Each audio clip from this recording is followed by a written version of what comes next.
Hola, hola, ¿cómo estás? Espero que estés muy bien, Dios te bendiga. Y bueno, pues hoy concluimos con la carta a los romanos, dirigida de Pablo a esos hermanos que estaban en Roma. Justamente, ¿verdad? Vemos estos últimos 2 capítulos en donde no deja de haber gran enseñanza para nuestro corazón. Y pues aquí la verdad es que hay un tema que había estado pasando mucho por mi cabeza estos últimos días, y gracias a Dios porque la palabra de Dios nos instruye y nos enseña, nos guía y nos da esa luz para iluminar nuestro camino y poder enseñarnos cómo debemos conducirnos como creyentes. Comienza aquí el capítulo con esa frase tan importante que dice que los más débiles deben de ser ayudados o instruidos por los más fuertes. Es decir, que los más fuertes espirituales, los más fuertes en la fe, debemos de ayudar a los más débiles en la fe. Justamente, ¿por qué? Porque allí dice, o sea, deben de vivir para agradarles. Y aquí no se refiere a que vivamos a contentillo, ¿no? Decir, a ver, esto te gusta, si no te gusta esto, no. Obviamente también la palabra de Dios es muy clara cuando dice que debemos de vivir cuidando lo que hacemos para no ser de piedra de tropiezo a los hermanos.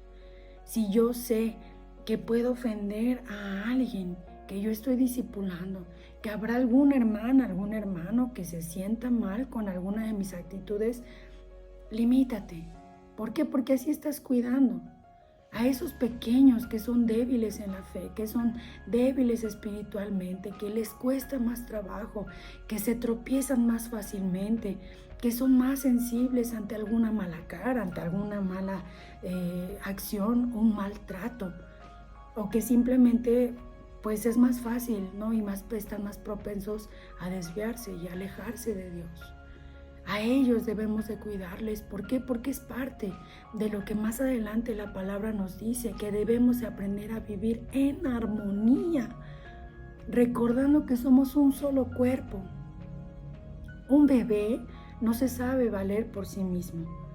Dios por eso ha estipulado, instituido a los padres para guardarlos, para enseñarles e instruirlos, para que vayan desarrollando habilidades y que poco a poco ellos puedan valerse por sí mismos.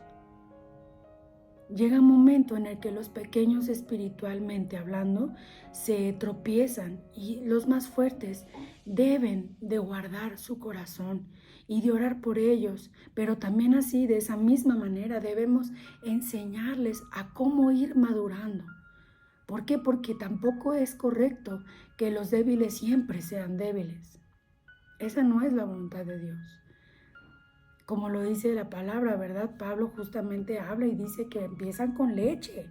Y un bebé no le puedes dar una pizza. ¿Por qué? Porque es probable que se muera. Él no la soporta. Su cuerpo, sus órganos no están preparados para poder ingerir o digerir esos alimentos.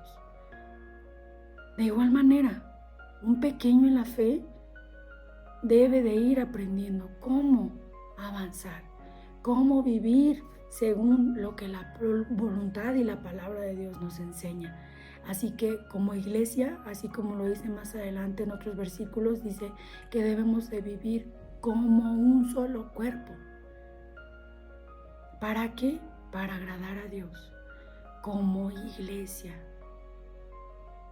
No podemos olvidarnos de guardarnos unos a otros en amor, en unidad, en armonía, porque eso es la voluntad de Dios, esa es la voluntad de Dios para su cuerpo, para su iglesia, para su amada novia.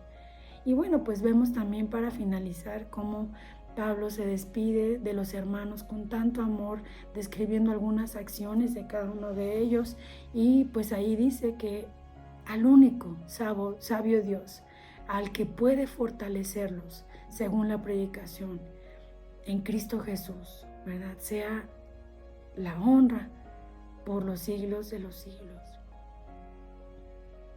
Solamente Dios puede fortalecernos. y solamente Dios puede traer la unidad y solamente Dios es digno de toda gloria. Y así terminamos con esta hermosa carta que nos enseña la manera correcta en la que debemos de caminar como creyentes. Y bueno, pues que tengas un hermoso domingo. Te mando un fuerte abrazo hasta donde estés. Cuídate mucho, que estés muy bien. Bye.